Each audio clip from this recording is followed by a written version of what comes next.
ചന്ദ്രലേക്ക് വായിക്കാമോ? വായിക്കാം. 64. Okay okay. രാഗദ്വേഷവിയുക്തൈസ്തു വിഷയാനിന്ദ്രിയൈശ്ചരൻ ആത്മവൈശ്യൈർവിധേയാത്മ പ്രസാദമധിഗച്ഛതി.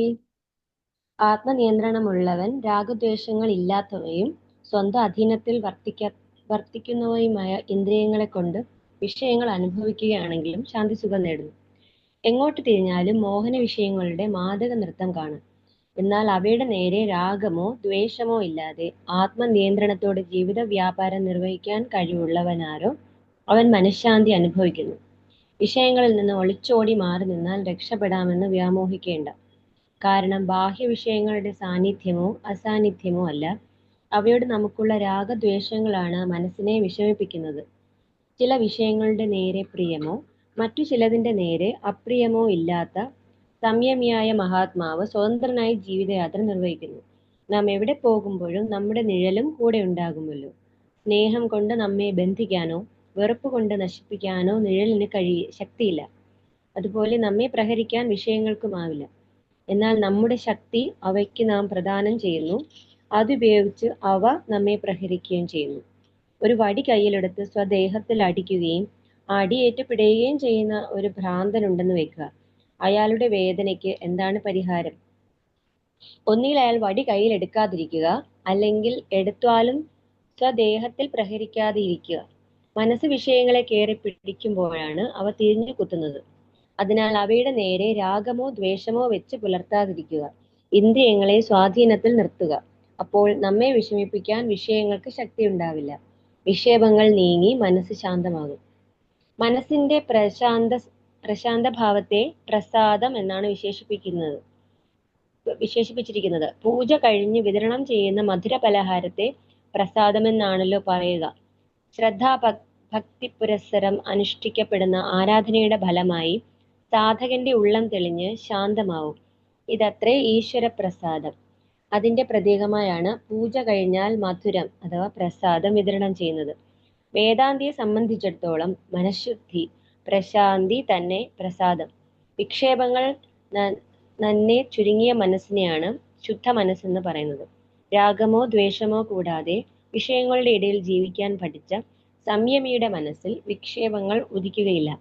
അയാളുടെ മനസ്സിളക്കാൻ വിഷയങ്ങൾ ശക്തങ്ങളല്ല.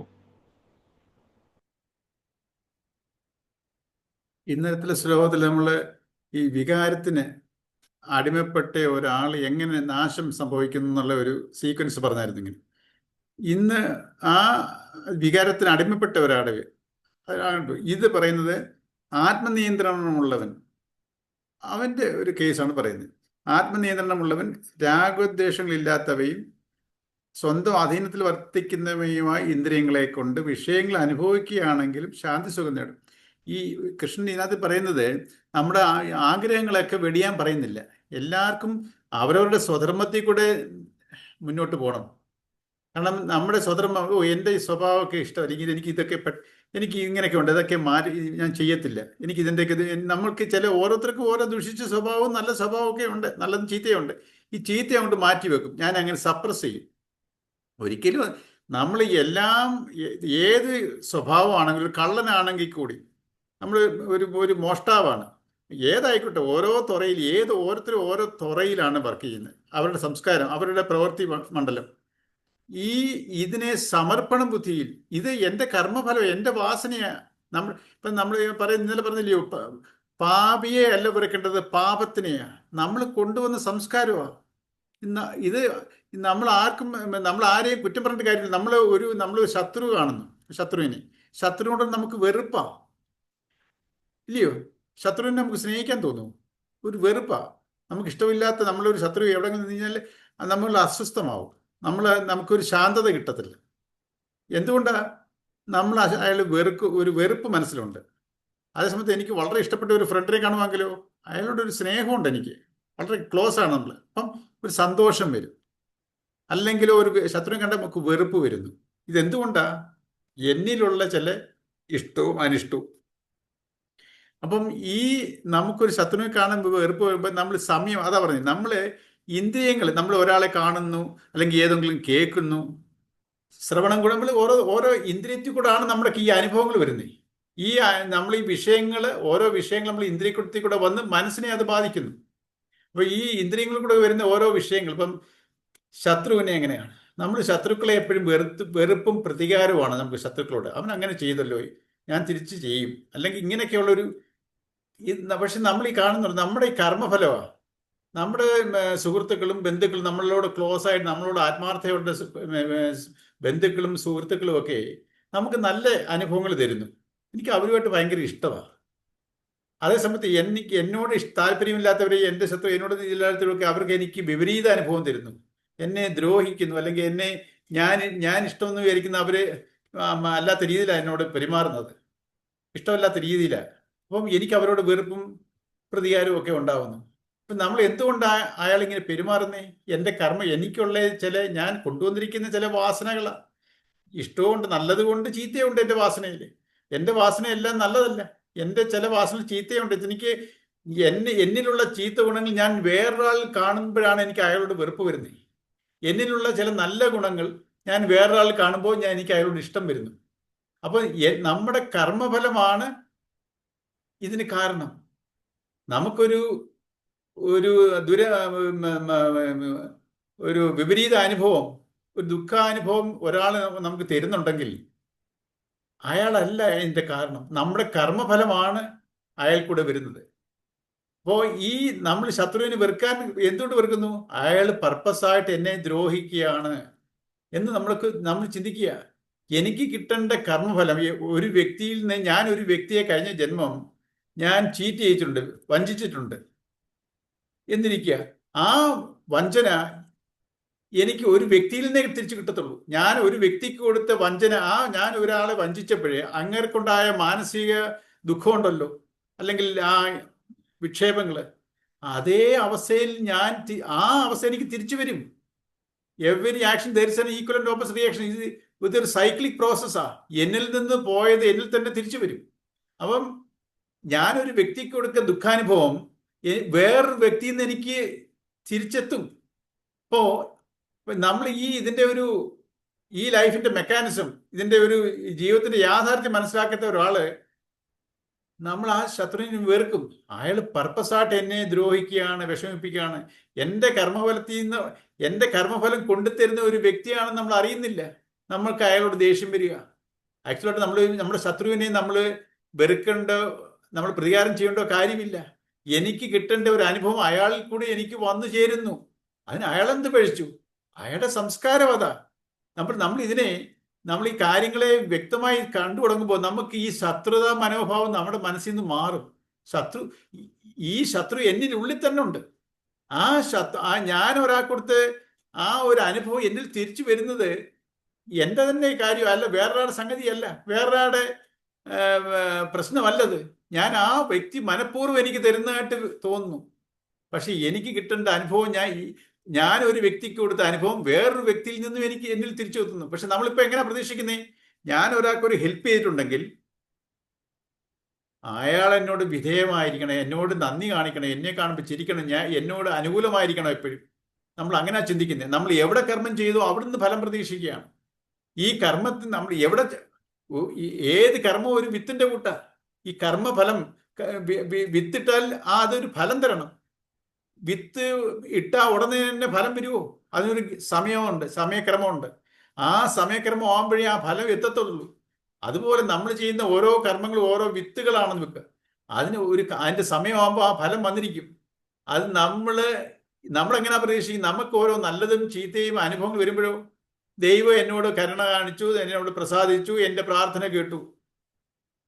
വിപരീത അനുഭവങ്ങൾ വരുമ്പോഴോ, ഈ ദൈവം എന്നെ പരീക്ഷിക്കുകയാണ്, ദൈവം ശിക്ഷിക്കുന്നു എന്നെ, ഞാൻ ഒന്നും ചെയ്തില്ല, ദൈവം ശിക്ഷ തരുന്നു. അപ്പൊ നമുക്ക് ദൈവത്തിന് ആ ഒരു ശക്തി, ആ ദൈവം എന്നുള്ള ഒരു കൺസെപ്റ്റോട് നമുക്ക് ഒരു വെറുപ്പ് വരുന്നു. നമ്മൾ എത്രയോ അമ്പലത്തിലൊക്കെ പോയി വ്രതങ്ങളും പല പല അനുഷ്ഠാനങ്ങളും ഇങ്ങനെയൊക്കെ ആചരിച്ച് വന്നുകൊണ്ടിരിക്കുമ്പോഴേ എനിക്കൊരു വളരെ ലൈഫിലൊരു അഡ്വേഴ്സിറ്റി ഉണ്ടാകുമ്പോഴേ, എന്തെങ്കിലും തിക്തഫലങ്ങൾ ഉണ്ടാകുമ്പോഴേ, പിന്നെ നമുക്ക് എത്രയോ പേരെ കാണാം, പിന്നെ അവർക്ക് ആ ഒരു ഭക്തിയായി മാറും.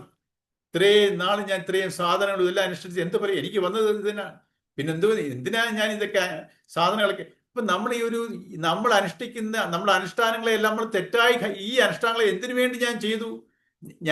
ഞാൻ തെറ്റായി ഒരു ധാരണയിലാണ് ഈ അനുഷ്ഠാനങ്ങൾ ചെയ്തത്. ഏതോ ഒരു വ്യക്തി, ദറ്റ് ഈസ് ദൈവം എന്നെ പ്രസാദിക്കും, എൻ്റെ ഇതെല്ലാം കണ്ട് പ്രസാദിച്ച് എനിക്ക് നല്ലത് തരും. ഈ നല്ലത്, ഈ പരമാത്മ ചൈതന്യം, ഈശ്വരൻ എന്ന് പറയുന്ന ആ ശക്തി നിർഗുണമാണ്. ഇലക്ട്രിസിറ്റിയുടെ കൂട്ട്. ഇലക്ട്രിസിറ്റി ഒരു ബോധ ഊർജമല്ല, ഇത് കോൺഷ്യസ് എനർജിയാണ്. ഇത് നിർഗുണമാണ്. ആരെയും രക്ഷിക്കുന്നുമില്ല, ആരെയും ശിക്ഷിക്കുന്നുമില്ല. പക്ഷെ നമ്മൾ വിചാരിക്കുന്നതുവാ, ഈ ദൈവം എന്നെ ശിക്ഷിക്കുകയാണ്. എന്നിൽ നിന്ന് ഒരു വേറെ വ്യക്തിയിൽ നിന്ന് എനിക്ക് ദുരവസ്ഥ ഉണ്ടാവുമ്പോഴേ, ഒരു തിക്താനുഭവം ഉണ്ടാവുമ്പോഴേ നമ്മൾ അയാളെ വെറുക്കുവാണ്. വെറുക്കപ്പെടേണ്ടത് എന്നിലുള്ള അതേ ദുഷ്ടഗുണത്തിനെയാണ്. നമ്മൾ ആ വ്യക്തിയല്ല, എന്നിലുള്ള അതേ ഗുണം ആ വ്യക്തിയിലും ഉണ്ട്. അതിൽ ഞാൻ കാണുന്നു. അതുകൊണ്ട് അപ്പം ഞാൻ അയാളെ വെറുക്കുന്നു, പക്ഷെ ഞാൻ എന്നെ വെറുക്കുവോ? അതേ ഇഷ്ടമില്ലായ്മ, അതേ എനിക്ക് ഇത് എന്നിലുണ്ട്. അതാണ് ഞാൻ വേറെ വ്യക്തിയിൽ ആരോപിക്കുന്നത്. അപ്പം നമ്മുടെ ഉള്ളിൽ തന്നെയാണ് മിത്രവും ശത്രുവും. നമ്മുടെ ഉള്ളിലാണ്. എൻ്റെ വികാര മനസ്സെൻ്റെ ശത്രുവും വിവേക മനസ്സെൻ്റെ ബന്ധുവാണ്. നമ്മളിതെല്ലാം വെളിയിൽ ആരോപിക്കുക. എൻ്റെ ബന്ധുക്കൾ, എൻ്റെ അടുത്ത കൂട്ടുകാർ, ഇവരൊക്കെ എൻ്റെ ബന്ധുക്കളാണ്. വേറെ കുറെ വ്യക്തികളൊക്കെ എൻ്റെ ശത്രുഭാഗത്ത് നിൽക്കുകയാണ്. നമ്മളിങ്ങനെ നമ്മളിലുള്ളതിനെ വെളിയിലോട്ട് ആരോപിക്കുക. ഇതാണ് നമ്മുടെ ദുരിതത്തിൻ്റെ കാരണം. അപ്പം ഈ ഇന്ദ്രിയ നിയന്ത്രണം ഇല്ലാത്തവൻ, വികാരത്തിനെ മാനേജ് ചെയ്യാൻ പഠിക്കാത്തവൻ, വിചാരത്തിനെ നമ്മുടെ വരുതിക്ക് നിർത്താത്തവൻ, വികാരത്തിന് അടിമപ്പെട്ട് നമ്മൾ നാശത്തിലോട്ട് പോകുന്ന ഒരു സീക്വൻസാണ് കഴിഞ്ഞ ശ്ലോകത്തിൽ കണ്ടേ. കോപമോ ദുഃഖമോ ഒക്കെ വരുമ്പോൾ നമ്മൾ ഓരോന്നും വേണ്ടാത്തത് അരുതാത്തത് ചെയ്തു കൂട്ടി നമ്മുടെ ജീവിതത്തിന് പരിപാവനമായ ഒരു ജീവിതം നമുക്ക് തന്നിട്ടുണ്ട്. അതിനെ നമ്മൾ മനഃപൂർവ്വം നശിപ്പിക്കും ഈ വികാരങ്ങൾക്ക് അടിമപ്പെട്ട്. അതേസമയത്ത് നമ്മളിതിനെ, ഈ ബാലൻസ്ഡ് മൈൻഡ്, ഇതിനെയെല്ലാം നമ്മൾ ഒരു സാക്ഷിഭാവത്തിൽ നോക്കിക്കാണുന്ന എപ്പോഴാ? നമ്മൾ ഈ ഇൻഫർമേഷനെ, ഈ തത്വങ്ങളെല്ലാം മനസ്സിലാക്കുമ്പോഴാണ്. അല്ലെങ്കിലോ നമ്മളൊരു തെറ്റായ ധാരണയിലാണ് പോകുന്നത്. ഇതെൻ്റെ ഒരു അനുഭവമാണ്. ഇതൊക്കെ പഠിക്കുന്നതിന് മുമ്പ് ദൈവം വെളിയിലാണെന്നും നമുക്ക് ഈ തൂണിലും തുരുമ്പിലും ഈശ്വരൻ ഉണ്ടെന്ന് പറയുന്നെങ്കിൽ കൊച്ചിലെ തൊട്ട് അറിയാം. ഇതെല്ലാവരും പറയും, ഈശ്വരൻ തൂണിലും തുരുമ്പിലും ഉണ്ട്. പക്ഷെ നമ്മുടെ എല്ലാം വിശ്വാസം എന്തുവാ? ഈശ്വരൻ ഓരോ അമ്പലങ്ങളിൽ ഇരിക്കുന്നു. അവിടുത്തെ ഈ അമ്പലത്തിലെ ഭയങ്കര ശക്തിയുള്ള ഈശ്വരൻ ദൈവമാ. അവിടെ അതിനെ കണ്ട് വെളിപ്പുറത്താണ് ആ ദൈവം. നമ്മളിലുള്ള ചൈതന്യത്തെ വെളിയിൽ ആരോപിക്കുകയാണ്. എന്നിട്ട് നമ്മൾ അതിൻ്റെ പുറകെ പോവാണ്. അതേസമയത്ത് നമ്മുടെ ഉള്ളിലുള്ള ഈ ചൈതന്യത്തിനെ കാണാതെ വെളിയിലെയാണ് ഈ ഈശ്വരൻ ഇരിക്കുന്ന രീതിയിൽ പോവാണ്. അപ്പം ഈ സർവ്വഭൂതങ്ങളുടെയും എല്ലാ ജീവജാലങ്ങളുടെയും ഉള്ളിലിരിക്കുന്ന കൃഷ്ണനകത്ത് പറയുന്നു, ഈ സത്യങ്ങളെ ഇതൊന്നും ശാസ്ത്രങ്ങൾ പഠിച്ചിട്ടില്ലെങ്കിലോ, അല്ലെങ്കിൽ ഗുരുവിൽ നിന്ന് ഈ ഇൻഫർമേഷൻ കിട്ടിയിട്ടില്ലെങ്കിൽ, ഈ അറിവ് കിട്ടിയിട്ടില്ലെങ്കിലോ, നമ്മൾ അജ്ഞാനത്തിലാണ്. നമ്മൾ ഇതിനെക്കുറിച്ചുള്ള അറിവില്ലായ്മയാണ്, ഈശ്വരനെ കുറിച്ചുള്ള തെറ്റായ ധാരണയാണ്. അപ്പം അതുപോലെ തന്നെ ഞാൻ ആരാണെന്നും ചിന്തിക്കുന്നില്ല. ഞാൻ ഈ ശരീരമാണ്, എൻ്റെ ബുദ്ധിയാണ്, ഞാൻ ഹാർഡ് വർക്ക്, ഇതാണ് ഞാൻ. നമ്മൾ ജീവാത്മാവും പരമാത്മാവും എന്നൊക്കെ കേട്ടിട്ടുണ്ടെങ്കിലും ഈ ക്ലാരിറ്റി ഇല്ല. ജീവാത്മാവും പരമാത്മാവും നമ്മൾ പറയാൻ വേണ്ടി ഉപയോഗിക്കുന്നെങ്കിലും ഈ ഞാനൊരു ജീവാത്മാവാണ്. ജീവാത്മാവ് എങ്ങനെയെങ്കിലും ശരീരവും മനസ്സും ഇതേ നമുക്ക് കണ്ടറിയാവോ? ജീവാത്മാവെന്ന് കേട്ടിട്ടുണ്ട്, നമുക്കൊന്ന് എക്സ്പ്ലെയിൻ ചെയ്യാൻ ചോദിച്ചാൽ നമുക്ക് അറിയത്തില്ല. ഇപ്പൊ നമ്മൾ ഈ ശാസ്ത്രങ്ങൾ പഠിക്കുമ്പോൾ നമുക്ക് മനസ്സിലാവുന്നു, ഈ ജീവാത്മാവെന്ന് പറയുന്നത് ഈശ്വരന്റെ തന്നെ ഒരു അംശമാണ്. പക്ഷെ അത് വാസനയോട് ചേർന്നിരിക്കുന്നത് കൊണ്ട് അതിനെ ജീവാത്മാവെന്ന് പറയുന്നു. അപ്പോൾ ഈ മനസ്സും ശരീരവും ഞാനാണെന്ന് തെറ്റിദ്ധരിക്കുകയാണ്. ഈ ജീവാത്മാവിന്റെ രൂപം എന്ന് വെച്ചാൽ ഈ മനസ്സുകൊണ്ട് ശരീരമുണ്ട്. ഇതിനപ്പുറം നമുക്ക് അറിയത്തില്ല. ഈ ഞാൻ മനസ്സുമല്ല ശരീരവുമല്ല. ഇത് രണ്ടും ഈ അനുഭവങ്ങളെ അനുഭവിക്കാനുള്ള ജീവാത്മാവൻ, ജന്മമെടുത്ത ജീവാത്മാവ്, ആ ജീവാത്മാവിന് അനുഭവങ്ങളെ, നല്ലതും ചീത്തയുമായ അനുഭവങ്ങളെ അനുഭവിക്കാൻ ഉള്ള രണ്ട് ഉപകരണങ്ങളാണ്. ഈ ഉപകരണത്തിനെ നമ്മൾ ഞാനാണെന്ന് തെറ്റിദ്ധരിക്കുകയാണ്. അപ്പം ഞാൻ ആരാണെന്നുള്ളത് വ്യക്തതയില്ലാതെ, ഈശ്വരനെ എന്താണെന്നുള്ള കൃത്യമായ അറിവില്ലാതെ നമ്മൾ ഈശ്വരനെ തേടി നടക്കുക. എന്നിട്ട് നമുക്ക് അനുഭവങ്ങൾ, തിക്താനുഭവങ്ങൾ വരുമ്പോൾ, വിപരീത അനുഭവങ്ങൾ വരുമ്പോഴോ നമ്മൾ ഈ ഈശ്വരനെ പഴിച്ചായിരുന്നു. ഈശ്വരൻ എനിക്ക് തന്നു, എൻ്റെ കുഴപ്പമല്ല. നമ്മൾ എല്ലാവരും അവരവരെ ജസ്റ്റിഫൈ ചെയ്യുക. നമ്മൾ ചെയ്യുന്നതെല്ലാം ശരികളാണ്. നമ്മൾ ആരും ധർമ്മത്തിനെ കുറിച്ച് ചിന്തിക്കുന്നില്ല. നമ്മൾ ചെയ്യുന്നത് ധർമ്മമാണോ എന്ന് ചിന്തിക്കില്ല. എനിക്ക് ഇന്ന കാരണങ്ങൾ കൊണ്ട് ഞാൻ ചെയ്യുന്നതെല്ലാം ശരിയാണ്. നമ്മൾ ശരികളിൽ കൂടെ പോകുന്നു. ഈ ശരികൾ എവിടെ നിന്നുണ്ടാവുന്നു? എൻ്റെ ഇഷ്ട അനിഷ്ടങ്ങളിൽ നിന്നുണ്ടാവുന്നു. എൻ്റെ ശരി എന്ന് പറഞ്ഞാൽ എൻ്റെ ഇഷ്ടമാണ്, എൻ്റെ തെറ്റെന്ന് പറഞ്ഞാൽ എൻ്റെ അനിഷ്ടമാണ്. അപ്പോൾ ഞാൻ എൻ്റെ വാസനയ്ക്ക് അടിമപ്പെട്ട്, എൻ്റെ കർമ്മഫലത്തിന് അടിമപ്പെട്ട് ഞാൻ ജീവിതം മുന്നോട്ട് കൊണ്ടുപോയി ദുരിതത്തിലോട്ടേ പോകത്തുള്ളൂ. ഈ വാസനയ്ക്ക് അടിമപ്പെടുക എന്ന് പറഞ്ഞാൽ നമ്മൾ എന്താ? ഫസ്റ്റ് നമ്മൾ നിൽക്കുന്നത് ഈ വാസന എന്നുള്ള വികാരങ്ങളാണ്. എനിക്ക് ദുഃഖം വരുന്നു, സന്തോഷം വരുന്നു, കോപം വരുന്നു, അസൂയ വരുന്നു, നിരാശ വരുന്നു. ഇങ്ങനെയുള്ള പല പല വികാരങ്ങൾ നമുക്ക് ഈ ഇൻട്രാക്ഷനിൽ, ഈ സറൗണ്ടിങ്സുമായിട്ടുള്ള ഇൻട്രാക്ഷൻ, നമുക്ക് വ്യക്തികളും സാഹചര്യങ്ങളുമായിട്ടുള്ള ഇൻട്രാക്ഷൻ വരുമ്പോഴേ എനിക്ക് ഇങ്ങനെയുള്ള വികാരങ്ങളാണ് ഫസ്റ്റ് വരുന്നത്. എന്തുകൊണ്ട്? ഈ സൂക്ഷ്മ ശരീരം സ്ഥൂല ശരീരവുമായിട്ട് ബന്ധപ്പെട്ടിരിക്കുന്നത് ഫസ്റ്റ് ലെയർ ഈ മനസ്സാ, എമോഷണൽ മൈൻഡാ, വികാര ചിന്തകളാണ് ഈ ശരീരത്തോട് ചേർന്നിരിക്കുന്നത്. ഇത് തന്നെയാണ് മൃഗങ്ങൾക്കും ഈ എമോഷണൽ മൈൻഡ് ആണ് ബോഡിയിലിരിക്കുന്നത്. അതുകൊണ്ടാണ് അവർക്ക് എന്തെങ്കിലും പെട്ടെന്ന് ദേഷ്യം, ആ എമോഷൻസ് അനുസരിച്ച് അവർ മൃഗങ്ങൾ ആക്ട് ചെയ്യും, പ്രവർത്തിക്കും. നമ്മളും അതുപോലെ തുടർന്ന് പോവുകയാണ്. അതേസമയം നമുക്കൊരു വിവേക ബുദ്ധിയുണ്ട്. മൃഗത്തിനോ വേറൊരു ജീവജാലങ്ങൾക്കും ഇല്ലാത്ത ഒരു വിവേക ബുദ്ധി മനുഷ്യജന്മത്തിൽ മാത്രമേ കിട്ടുന്നുള്ളൂ. ഈ മനുഷ്യന്മം കിട്ടിയതിന്റെ മഹാത്മ്യം നമ്മൾ അറിയുന്നില്ല. നമ്മളെല്ലാം ജനിച്ചു വളരെ കാഷ്വലായിട്ട്, നമ്മൾ മനുഷ്യനാ, ജനിച്ചു പോയി, ഇനി മരിക്കണം, മരിച്ചു പോകണം. ഈ മനുഷ്യജന്മത്തിന്റെ മഹാത്മ്യം നമ്മൾ അറിയുന്നില്ല. അപൂർവമായിട്ട് കിട്ടുന്ന ഒരു അവസ്ഥയാണ് ഇത്. നമ്മൾ ആ മഹാത്മ്യത്തെ കുറിച്ച് അറിയുന്നു. എനിക്ക് കിട്ടിയ ജീവിതത്തിന്റെ മഹാത്മ്യം അറിയുന്നു. നമ്മളെല്ലാം ലിമിറ്റഡ് ആണ്, പരിമിതനാ. എനിക്ക് അത് കഴിവില്ല, ഞാൻ വളരെ ലിമിറ്റഡ് ആണ്. എന്നിലുള്ള ഒരു എല്ലാവരിലും ഒരേ ഈശ്വര ചൈതന്യം വിളങ്ങുന്നു. നമ്മൾ മറ്റുള്ളവരെ കണ്ടിട്ട്, ഓരോ സ്വാമിമാരെയും ഓരോ ഋഷിമാരെയും ഓരോരുത്തരെ കണ്ടിട്ട് ഭയങ്കര അവരൊക്കെ ദൈവീകമുള്ളവർ, നമുക്കോ ദൈവീകമില്ല. ഈ മനുഷ്യന്മാർ ജനിച്ച ഓരോ വ്യക്തികളും, അത് ഏത് സന്യാസിയായാലും ഏത് താഴേക്കടയിലുള്ള ഏത് മനുഷ്യനായാലും ഒരേ ഈശ്വരനാണ് സന്യാസിയിലും എല്ലാവരിലും പ്രതിഫലിക്കുന്നത്. ഈ ആത്മസാക്ഷാത്കാരം കിട്ടിയ ഒരു വ്യക്തിയിലും അജ്ഞാനത്തിൽ കഴിയുന്ന വ്യക്തിയിലും ഈശ്വര ചൈതന്യം തുല്യമാണ്. ഒന്നിൽ ആവരണം ചെയ്ത് കിടക്കുന്നു, മറഞ്ഞു കിടക്കുന്നു, ഒന്നിൽ അനാവരണം ചെയ്യപ്പെട്ടിരിക്കുന്നു. ഈ വ്യത്യാസമേ ഉള്ളൂ. ആവരണം ചെയ്ത് കിടക്കുന്നത് എന്താണ് കവർ ചെയ്ത് കിടക്കുന്നത്? എൻ്റെ വാസന. ഈ വാസനയും നമുക്ക് നമ്മുടെ പ്രയത്നത്തിൽ നമുക്ക് മാറ്റാൻ കഴിയും. പക്ഷെ നമ്മളുടെ ചിന്തയെന്തുവാ? ഒരുമാതിരി അറിവ് വന്നവരുടെ ഒരു ടൈം വരും, ഒരു സമയത്തിന് വേണ്ടി കാത്തിരിക്കുക. എനിക്ക് നല്ല സമയം, അല്ലെങ്കിൽ ഞാൻ ഇതിലോട്ടൊക്കെ ഈ ആത്മീയതയിലോട്ട് വരുന്നവർക്ക് ഇതൊരു ടൈം വരുമ്പോൾ ഇത് അങ്ങനെ എത്രയോ പേര് പറയും. പ്രയത്നമില്ലാതെ ഈ മോക്ഷാവസ്ഥയിലോട്ട് പോകാൻ സാധ്യമല്ല. ഓട്ടോമാറ്റിക്കായിട്ട് സംഭവിക്കുന്ന ഒരു പ്രോസസ് അല്ല ഈ മോക്ഷാവസ്ഥ. ശരീരത്തിന്റെ മോക്ഷം കിട്ടും, അതിന് ഒരു പ്രയത്നവും വേണ്ട. ശരീരം മോക്ഷം കിട്ടുമെന്ന് വെച്ചാൽ എവിടുന്ന് വന്നോ അവിടെ തന്നെ എത്തിച്ചേരുന്നതാണ് മോക്ഷാവസ്ഥ. ശരീരം വന്നത് പഞ്ചഭൂതങ്ങളിൽ നിന്നാണ്, പഞ്ചഭൂതത്തിൽ തന്നെ നിലനിൽക്കുന്നു, പഞ്ചഭൂതത്തിലോട്ട് ലയിക്കുകയും ചെയ്യും. മനസ്സ് വന്നത് എവിടുന്ന? ഈ ഈശ്വരന്റെ അംശം എൻ്റെ വാസനയിൽ പ്രതിഫലിച്ചപ്പോഴാണ് ജീവാത്മാവായി ഞാൻ പ്രകടമായത്. അപ്പൊ എൻ്റെ ഉത്ഭവം ഈശ്വരനിൽ നിന്നാണ്. അത് വാസന കൊണ്ട് മാറി നിൽക്കുന്നു ഈശ്വരനിൽ നിന്നും. എനിക്ക് എത്തിച്ചേരേണ്ട ഈശ്വരനിലോട്ടാ. ഈ സത്യങ്ങളെ നമ്മൾ തിരിച്ചറിയണം. ഈ സത്യത്തിന് വിലങ്ങ് തടിയായിട്ട് നിൽക്കുന്നത് ആരാണ്? എൻ്റെ തന്നെ വാസന. ഈ വാസനയാണ്, ഈ കർമ്മഫലത്തിനെയാണ് നമ്മൾ അജ്ഞാനം എന്ന് പറയുന്നത്. കാരണം നമ്മൾ ഈശ്വരനെ അറിയുന്നില്ല, അതിനെ കവറപ്പ് ചെയ്തിരിക്കുന്നു. അപ്പം ഈശ്വരൻ എന്നുള്ളത് അത് അറിവാണ്, ജ്ഞാനമാണ്, അനുഭവമാണ്. അതിൽ നിന്നും എന്നെ മറച്ചിരിക്കുന്നു എൻ്റെ തന്നെ വാസന, കർമ്മഫലം. അതുകൊണ്ട് അതിനെ അജ്ഞാനം എന്ന് പറയുന്നു, മറവാണ്. അതുകൊണ്ടാണ് ഈ ഈശ്വരനോട് ചേരുന്ന വിദ്യ ആത്മവിദ്യ, അതാണ് വിദ്യ. ബാക്കിയെല്ലാം അവിദ്യയാണ്, വിദ്യയല്ല.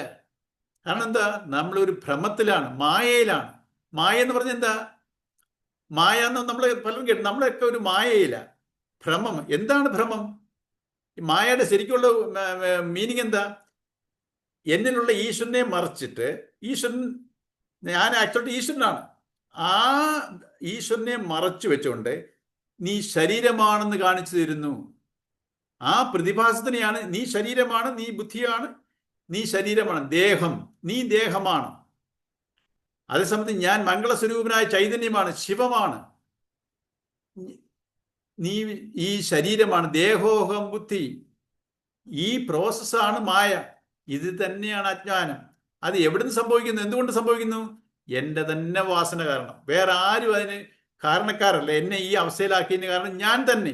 ഞാൻ കർമ്മഫലം ഓരോ ജന്മങ്ങളിൽ കൂടി ഞാൻ കർമ്മവാസനകൾ കൂട്ടുകയാണ്. കർമ്മഫലം കൂട്ടുന്തോറും ജന്മങ്ങൾ കൂടിക്കൊണ്ടേയിരിക്കുന്നു. പക്ഷെ നമുക്ക് എത്തിച്ചേരേണ്ടത് ഈശ്വരനിലോട്ടാണെങ്കിൽ ഈ മനുഷ്യന്മത്തിൽ നമ്മൾ ഈ കർമ്മവാസനകളെ കുറയ്ക്കാൻ നോക്കി കുറച്ച് കുറച്ച് കൊണ്ടുവന്ന് ഇതിനെ നിർമ്മാർജ്ജനം ചെയ്ത് ടോട്ടലായിട്ട് നമുക്ക് മാറ്റാൻ പറ്റത്തില്ല. ഈ കർമ്മവാസനകളെ അനുഭവിച്ചതിന് സ്വധർമ്മം എന്നാണ് അതിന് പറഞ്ഞത്. സ്വധർമ്മത്തിനെ അനുഭവിച്ചു തീർക്കണം. 100% സ്വധർമ്മം അനുഭവിച്ചു തീർക്കാൻ പറ്റത്തില്ല. ഈ സ്വധർമ്മത്തിൽ കൂടെ യാത്ര ചെയ്ത് ഈ സ്വധർമ്മം എങ്ങനെ അനുഷ്ഠിക്കണം?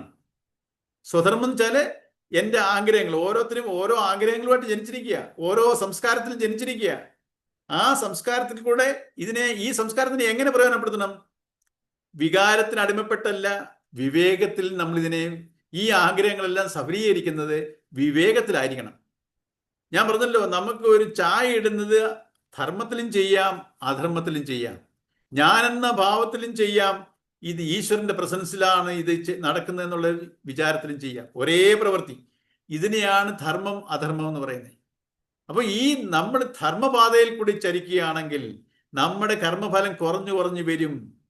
പുതിയ കർമ്മങ്ങൾ ഉണ്ടാവുന്നില്ല. അധർമ്മപാതയിലാണെങ്കിലോ ഈ കർമ്മഫലം കൂട്ടിക്കൊണ്ടേയിരിക്കും, ജന്മങ്ങൾ കൂട്ടിക്കൊണ്ടിരിക്കും. അപ്പൊ ഈ ധർമ്മം എന്താണ്, അധർമ്മം എന്താണ്? വിവേകത്തിൽ ചെയ്യുന്ന കർമ്മങ്ങളെല്ലാം ധർമ്മമാണ്. ഞാൻ എൻ്റെ എന്നുള്ള ഭാവമില്ലാതെ ചെയ്യുന്ന കർമ്മങ്ങളെല്ലാം ഭാവമാണ്. അത് ഓരോ വ്യക്തിയിലും അധിഷ്ഠിതമാണ്. വെളിയിൽ നിന്ന് ഒരാൾക്ക് കാണുമ്പോൾ നമുക്ക് ഇതിനെ മനസ്സിലാക്കാൻ പറ്റത്തില്ല. ഞാൻ ഏത് സ്റ്റേറ്റ് ഓഫ് മൈൻഡിലിരിക്കുന്നത് എനിക്കേ അറിയാനേ പറ്റത്തുള്ളൂ. ഒരാൾക്ക് ആത്മസാക്ഷാത്കാരം കിട്ടിയോ നമുക്ക് വെളിയിൽ നമുക്ക് ജഡ്ജ് ചെയ്യാൻ പറ്റത്തില്ല. അത് എൻ്റെ അനുഭവമാണ്. വെളിയിൽ നിന്ന് കാണുമ്പോൾ ഞാനൊരു സാധാരണ മനുഷ്യനായിട്ടിരിക്കുന്നു. അതേസമയത്ത് എൻ്റെ മനസ്സിനെ വേറൊരാൾക്ക് ജഡ്ജ് ചെയ്യാൻ പറ്റത്തില്ല. നമ്മൾ ചെയ്തുകൊണ്ടിരിക്കുന്നത് എങ്ങനെയാ? നമ്മൾ മറ്റുള്ളവരെ അസസ് ചെയ്യുകയാണ്, മറ്റുള്ളവരെ ജഡ്ജ് ചെയ്യുകയാണ്.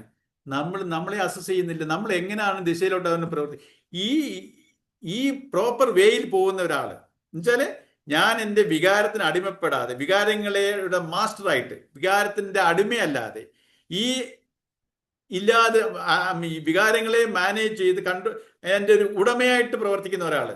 സുഖം വന്നാലും ഓക്കെയാണ്, ദുഃഖം വന്നാലും എനിക്ക് ഓക്കെയാണ്.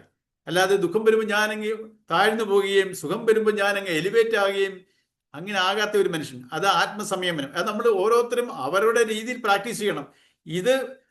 ഇതിനൊരു ചില ഉപാധികൾ പറയുന്നതല്ലാതെ വികാരങ്ങളെ മാനേജ് ചെയ്യണം. അതാ നമ്മൾ നേരത്തെ ശ്ലോകങ്ങളിൽ കണ്ടത്. എപ്പോഴും നമ്മുടെ പെയർ ഓഫ് ഓപ്പോസിറ്റ്സ് ഉണ്ട്, ദ്വന്ദ്ഭാവങ്ങളുണ്ട്. സുഖം ദുഃഖം, അല്ലെങ്കിൽ ജയം പരാജയം, അല്ലെങ്കിൽ ലാഭനഷ്ടം. ഇത് 3 തലത്തില്, ശരീരത്തിന്റെ തലത്തില്, മനസ്സിന്റെ തലത്തില്, ബുദ്ധിയുടെ തലത്തില്. ഈ 3 തലത്തിലുള്ള അനുഭവങ്ങളെയും നമ്മൾ ബാലൻസ് ചെയ്യാൻ തുടങ്ങിയാൽ നമുക്ക് ഓരോ വികാരങ്ങളെയും നമുക്ക് കൺട്രോൾ ചെയ്യാം. ദുഃഖം നമ്മൾ ഈ സത്യങ്ങളെ തിരിച്ചറിഞ്ഞ് ഈ കർമ്മഫലത്തിൽ കൂടാണ് എനിക്ക് ഈ സുഖവും ദുഃഖവും വരുന്നത്. എൻ്റെ വാസനകളുടെയാണ്, എൻ്റെ ഇഷ്ടാനിഷ്ടങ്ങളിലാണ് എനിക്ക് സുഖവും ദുഃഖവും ഇരിക്കുന്നത്. ഇതെന്റെ ഇമ്പ്യൂരിറ്റി ആണെന്ന് മനസ്സിലാക്കിയാൽ ഞാൻ ഇതിനോട് അറ്റാച്ച്ഡ് ആവത്തില്ല. ഞാൻ എൻ്റെ ഇഷ്ടത്തിലോട്ട് ഞാൻ അറ്റാച്ച്ഡ് ആയി കഴിഞ്ഞാൽ എനിക്ക് ഇതിനകത്ത് മാറാൻ വലിയ പ്രയാസമാണ്. നമ്മൾ എൻ്റെ ഇഷ്ടത്തിനെയും അനിഷ്ടത്തിനെയും നമ്മുടെ ഇഷ്ടാനിഷ്ടങ്ങളെയും നമ്മൾ കാണാം. ഇതെന്റെ കർമ്മവാസനയാണെന്നും ഇതൊരു ഇമ്പ്യൂരിറ്റി ആണെന്നും ഇതൊരു അഴുക്കാണെന്നും എന്നെ ഈശ്വരനിൽ നിന്ന് മറയ്ക്കുന്ന വസ്തു ഇതാണെന്നും നമ്മൾ മനസ്സിലാക്കിയാൽ നമ്മൾ എപ്പോഴും കോൺഷ്യസ് ആയിരിക്കും. ഓരോ കാര്യങ്ങളും ആ ഇഷ്ടത്തിൽ നമ്മൾ കടിച്ചു തൂങ്ങത്തില്ല, അനിഷ്ടത്തിൽ കടിച്ചു തൂങ്ങത്തില്ല. ഏത് വന്നാലും പ്രസാദ ബുദ്ധി. ഇവിടെ പറയുന്നുണ്ട് പ്രസാദ ബുദ്ധി. എന്താണ് പ്രസാദ ബുദ്ധി? എനിക്ക് വന്നു ചേരുന്നതിന് നമ്മൾ അമ്പലത്തിൽ നിന്ന് കിട്ടുന്ന പ്രസാദം എന്താണ്? നമ്മളൊരു പൂജ ചെയ്ത് കിട്ടുന്നത് മാത്രമല്ല, അതൊരു പ്രസാദം, മനസ്സിന് ഒരു ശാന്തതയാണ് കിട്ടുന്നത് അമ്പലത്തിൽ പോകുമ്പോൾ. അതാ ശാന്തി സുഖത്തിനെയാണ് പ്രസാദം എന്ന് പറയുന്നത്. നമ്മുടെ അനുഭവങ്ങൾ ഏത് നല്ലത് വന്നാലും ചീത്തത് വന്നാലും പ്രസാദ ബുദ്ധിയിൽ അതിനെ സ്വീകരിക്കണം. നമുക്ക് വരുന്ന അനുഭവങ്ങൾ, കർത്തവ്യങ്ങൾ, കടമകൾ നമുക്ക് അതിൽ നിന്ന് മാറി നിൽക്കാൻ സാധ്യമല്ല. അതിനെ വിവേകത്തിൽ നമ്മൾ എല്ലാവരും സമർപ്പണ ബുദ്ധിയിൽ അനുഷ്ഠിക്കണം. അതിനെ എൻഗേജ് ചെയ്യണം. അല്ലാതെ നമ്മളെല്ലാം ഒഴിഞ്ഞു മാറുകയാണ്. നമ്മൾക്ക് ഇഷ്ടം വന്നാൽ നമ്മൾ അതിനോട്ട് പോകും, ഇഷ്ടമല്ലെങ്കിലോ നമ്മൾ മാറിപ്പോകും. ഇത് രണ്ട്, ഇതാണ് ഈ അറ്റാച്ച്മെന്റും ഡിറ്റാച്ച്മെന്റും. നമ്മുടെ ഇഷ്ടത്തിലോട്ട് നമ്മൾ അറ്റാച്ച്ഡ് ആവുന്നു, ഇഷ്ടമല്ലെങ്കിലോ അതിൽ നിന്ന് ഡിറ്റാച്ച്ഡ് ആയി പോകുന്നു. ഇത് രണ്ടും ഇതിനെ ബാലൻസ് ചെയ്യാൻ നമ്മൾ പഠിക്കണം. അങ്ങനെ ബാലൻസ്, ആത്മസംയമനം എന്ന ഒരാൾക്കാണ് ശാന്തിയും സുഖത്തിലോട്ടും. അതാണ് ഈ ശ്ലോകത്തിൽ പറയുന്നത്. ആത്മനിയന്ത്രണമുള്ളവൻ രാഗവും ദേഷ്യവും.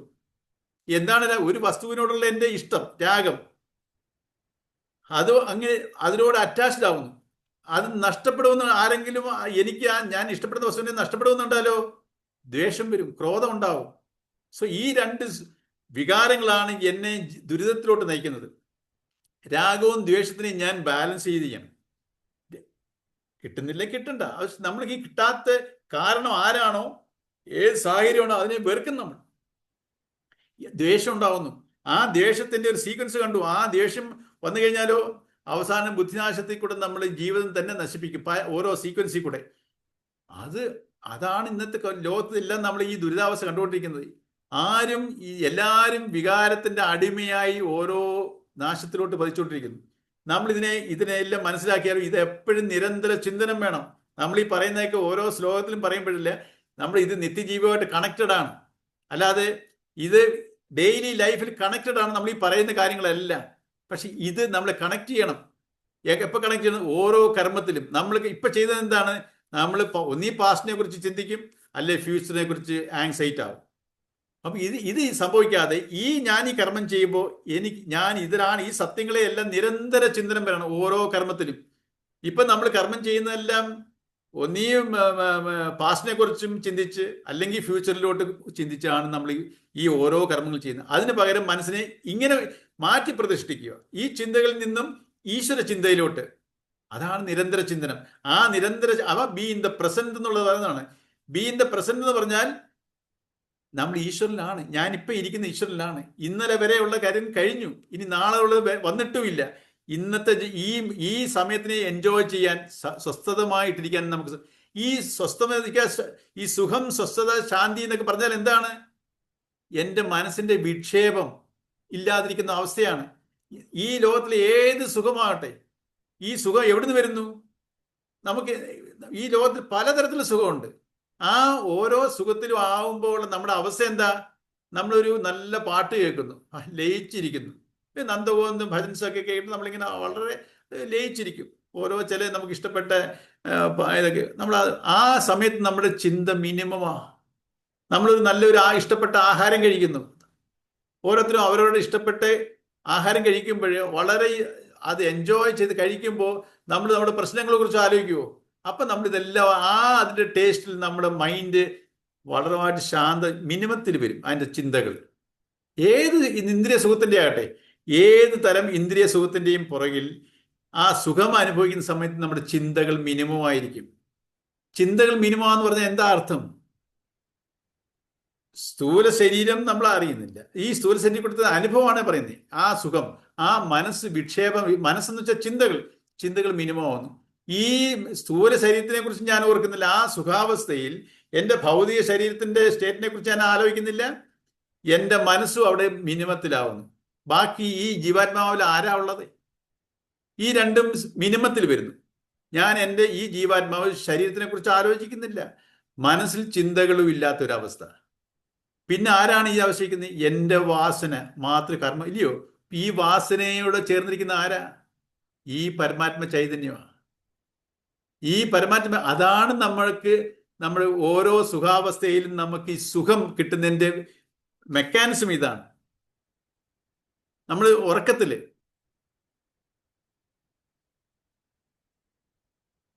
നമുക്ക് 3 അവസ്ഥ ഉണ്ടല്ലോ. ജാഗ്രത അവസ്ഥ, ഇതിൽ പോകുന്നില്ലല്ലോ.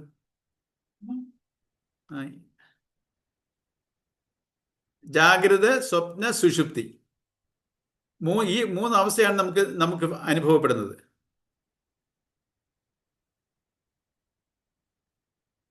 ജാഗ്രത, സ്വപ്ന, സുഷുപ്തി. ജാഗ്രത അവസ്ഥ നമ്മൾ ഉണർന്നിരിക്കുന്ന അവസ്ഥ. സ്വപ്നാവസ്ഥ അത് നമുക്കറിയാം. സുഷുപ്തി ഈ നമ്മൾ ജാഗ്രത അവസ്ഥയിൽ നിന്ന് നമ്മൾ ഉറക്കത്തിലോട്ട് കിടക്കുമ്പോൾ ആദ്യം ഡീപ്പ് സ്ലീപ്പ് ആദ്യം ആവത്തില്ല, നമ്മൾ മയക്കത്തിലോട്ട് പോകും. ആ മയക്കത്തിലുള്ള സ്റ്റേജിലാണ് നമ്മൾ സ്വപ്നങ്ങൾ കാണുന്നത്. ഈ ജാഗ്രതയിൽ കാണുന്ന പോലുള്ള അനുഭവങ്ങൾ ഞാൻ അപ്പം എല്ലാ അനുഭവങ്ങളും ഉണ്ടാവും. അവിടെ എൻ്റെ ശരീരമില്ല, സ്ഥൂല ശരീരം അവിടെ ഡോർമെൻ്റായി റെസ്റ്റ്, അത് ഡോർമെൻ്റായി അത് നിശ്ചലമായി ഇരിക്കുകയാണ്. അതിനെക്കുറിച്ചുള്ള അറിവ് നമുക്കില്ല. പിന്നെ നമ്മുടെ സൂക്ഷ്മ മനസ്സ്, സൂക്ഷ്മ ശരീരം, ചിന്തകൾ, അതിങ്ങനെ അനുഭവങ്ങൾ. ഈ ശരീരം ഇല്ലാതെ എല്ലാ ഇന്ദ്രിയ സുഖങ്ങളും അനുഭവങ്ങളും സ്വപ്നത്തിലും ഞാൻ അനുഭവിക്കുന്നുണ്ട്. സ്വപ്നാവസ്ഥയിൽ ഞാൻ പിന്നെ ഡീപ്പ് സ്ലീപ്പിലോട്ട് പോകും. സുഷുപ്തി എന്ന് പറയും സംസ്കൃതത്തിൽ.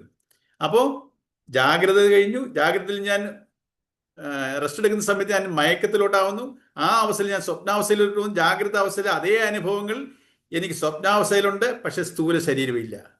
ഈ സ്വപ്നാവസ്ഥയിൽ ഞാൻ ഗാഠനിദ്രയിലോട്ട് പോകും. സുഷുപ്തിയിലോട്ട് പോകുമ്പോഴോ എൻ്റെ ഈ സൂക്ഷ്മ ശരീരവും ഡോർമൻ്റായി. അവിടെ സൂക്ഷ്മ ശരീരവും ഇല്ല, സ്ഥൂല ശരീരവും ഇല്ല. അവിടെ എൻ്റെ വാസന മാത്രം, ഈ ജീവാത്മാവ് വാസന, ദറ്റ് ഈസ് പരമാത്മ ചൈതന്യത്തിനോട് ചേർന്ന് എൻ്റെ വാസന ഇരിക്കുന്നു. അപ്പം ഈ ജീവാത്മാവിന് സൂക്ഷ്മ ശരീരവും ഇല്ല, സ്ഥൂല ശരീരവും ഡോർമൻ സ്റ്റേജിൽ. ഉണർന്ന് കഴിയുമ്പോഴോ അപ്പം നമ്മൾ സുഖത്തിലായിരുന്നു എന്നുള്ള ആ സുഷുപ്തിയിൽ നമ്മൾ അറിയുന്നില്ല.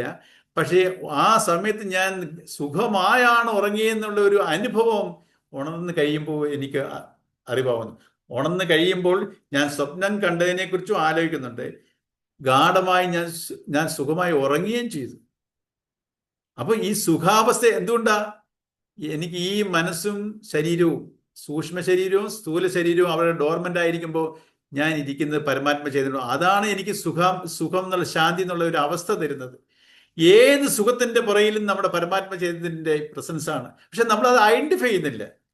എന്നെ നിലനിർത്തുന്നത് തന്നെ അതാണ്. ഈ പരമാത്മ ചൈതന്യത്തിലാണ്, അല്ലെങ്കിൽ ഞാൻ ജഡമാണ്.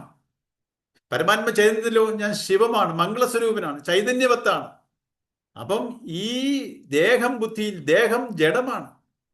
നമ്മൾ പറയുന്നില്ലേ, ജീവിച്ചൊരിക്കുമ്പോൾ ഒരു ശവത്തിന്റെ കൂട്ടി ജീവിച്ചിരിക്കുക. നമ്മൾ ചൈതന്യവത്താണെന്നുള്ള ബോധം നമുക്ക്, നമ്മൾ ഈശ്വര ചൈതന്യമാണ്. അത് നമുക്ക് ആർക്കും, ഈശ്വരൻ വേറെ നമ്മളിൽ നിന്ന് മാറി ഏതോ ഒരു എൻറ്റൈറ്റി ആണെന്നുള്ള ഒരു ധാരണയിലിരിക്കുക. നമ്മൾ ഇതിനെയെല്ലാം മനസ്സിലാക്കി നമ്മൾ ഈ നമ്മുടെ തന്നെ സ്വഭാവത്തിനെ, നമ്മുടെ കർമ്മഫലത്തിനെ, നമ്മുടെ വാസനയെ നമ്മൾ മാനേജ് ചെയ്യാൻ, മിനിമൈസ് ചെയ്യാൻ. മാനേജ് ചെയ്യാൻ തന്നെ അർത്ഥം എന്തുവാ? കൂട്ടിക്കൊണ്ടിരുന്നല്ല, മിനിമൈസ് ചെയ്ത് നമ്മൾ ബാലൻസ് ചെയ്ത് കൊണ്ടുവരിക. ഈ ബാലൻസ്ഡ് മൈൻഡ്, സുഖം വന്നാലും ദുഃഖം വന്നാലും എനിക്കൊരവസ്ഥ, ലാഭം വന്നാലും നഷ്ടം വന്നാലും എനിക്ക് എൻ്റെ മൈൻഡ് ഒരേ അവസ്ഥ. അതുപോലെ പരാജയം വന്നാലും ജയം വന്നാലും എനിക്കൊരവസ്ഥ. രണ്ടിലും നമ്മുടെ മൈൻഡ് സ്റ്റഡിയായിട്ട് നിൽക്കുന്ന ഒരവസ്ഥ, സമചിത്തത. അതാണ് അങ്ങനെ ഒരു മനസ്സിനേ ഉള്ളൂ ഈശ്വരനോട് ലയിക്കാൻ പറ്റുന്നുള്ളൂ. ഇതിനകത്ത് ഒരു ശങ്കരാചാര്യരുടെ ഒരു ശ്ലോകമുണ്ട്: സത്സംഗത്തെ നിസ്സംഗത്വം, നിസ്സംഗത്തെ നിർമോഹത്വം, നിർമോഹത്തെ നിശ്ചലതത്വം, നിശ്ചലതത്വേ ജീവൻ മുക്തി. സത്സംഗത്തെ നിസ്സംഗത്വം. സത്സംഗം എന്ന് പറഞ്ഞാൽ എന്താ? സത്ത്, അത് ഉള്ള സത്സംഗമാണ്. നമ്മള് സത്തുമായിട്ടുള്ള സംഘമാണ്. ഏതാ സത്ത്? സത് ചിത് ആനന്ദം. ഏതാണ് സത്തായിട്ടുള്ളത് ഇവിടെ? പരമാത്മ ചൈതന്യം മാത്രം. അതാണ് സത്ത്. അതുമായിട്ടുള്ള സംഘം, ആ ഒരു കൂടിച്ചേരൽ. നമ്മൾ സത്സംഗം നടക്കുക പറഞ്ഞാൽ എന്താ? നമ്മുടെ വാസനകളെ കുറിച്ചൊന്നുമില്ല, അതിനെക്കുറിച്ചുള്ള ചർച്ചകളാണ്. ഈ പരമാത്മ ചൈതന്യത്തിലുള്ള ചർച്ചകളാണ് സത്സംഗം. ആ സംഘത്തിൽ കൂടെ അതുമായിട്ടുള്ള ചേരലാണ്.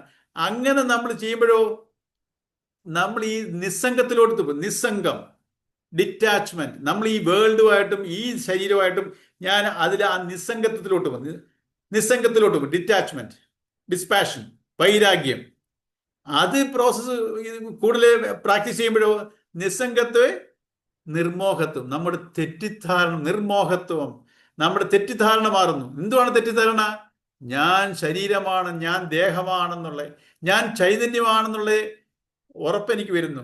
അപ്പം നിർമോഹത്തിന് തെറ്റിദ്ധാരണ. സത്സംഗത്തെ നിസ്സംഗത്വം, നിസ്സംഗത്തെ നിർമോഹത്വം. എൻ്റെ തെറ്റിദ്ധാരണ മാറുന്നു. നിർമോഹത്വം, ഞാൻ ദേഹമാണ്, ദേഹോഹം ബുദ്ധി എന്ന് ശിവോഹം ബുദ്ധി. ഞാൻ മംഗളസ്വരൂപനാണ്. സോ ദേഹോഹം ബുദ്ധി എന്ന് ദേഹമാണ് ഞാൻ എന്നുള്ള ബുദ്ധിയിൽ നിന്ന് ഞാൻ മാറി ഞാൻ ശിവമാണ്, ഞാൻ മംഗളസ്വരൂപനാണ്, ചൈതന്യവത്താണെന്നുള്ള ഉറപ്പിലോട്ട് വരുന്നു. സോ സത്സംഗത്തെ നിസ്സംഗത്വം, നിസ്സംഗത്തെ നിർമോഹത്വം, നിർമോഹത്തെ നിശ്ചലതത്വം. ആ നിശ്ചലം ചില അവിടെ സ്വസ്ഥതയാണ്. ആ മൈൻഡിനെ ബാലൻസ്ഡ്, നിശ്ചലമാണത്, ബാലൻസ്ഡ് ആണത്. നിശ്ചല തത്വത്തിലോട്ട് ഞാൻ, ആ നിശ്ചല തത്വമാണ് അതിൻ്റെ പെർഫെക്ഷനാണ് ജീവൻ മുക്തി, ജീവൻ മുക്താവസ്ഥ. നമുക്ക് ഈ മോക്ഷത്തിന് 2 സ്റ്റേജ് ഉണ്ട്, ജീവൻ മുക്തിയും ബ്രഹ്മനിർവാണവും.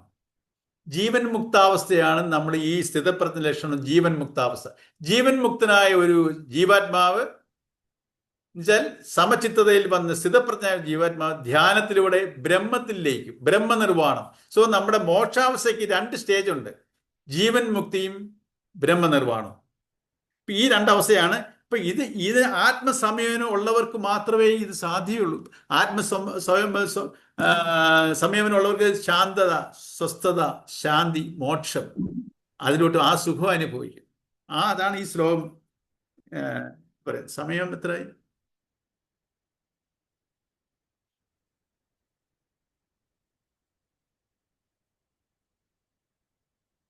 നാളെ ഇത് ഈ ഓരോ പാരഗ്രാഫായിട്ട് വായിക്കാം നമുക്ക്. ആർക്കെങ്കിലും എന്തെങ്കിലും പറയാനുണ്ടോ?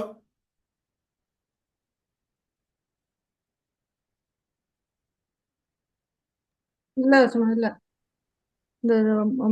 സമയം. 1-2 പുതിയ വ്യക്തിത്വങ്ങളുണ്ട്. മോഹൻ സാർ ഉണ്ടോ ഇതിനകത്തില്?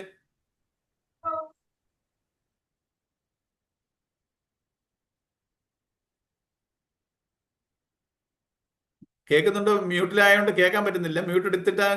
മോഹൻ സാർ ഉണ്ടോ? ചക്രപാണിക്ക് കേൾക്കാമോ?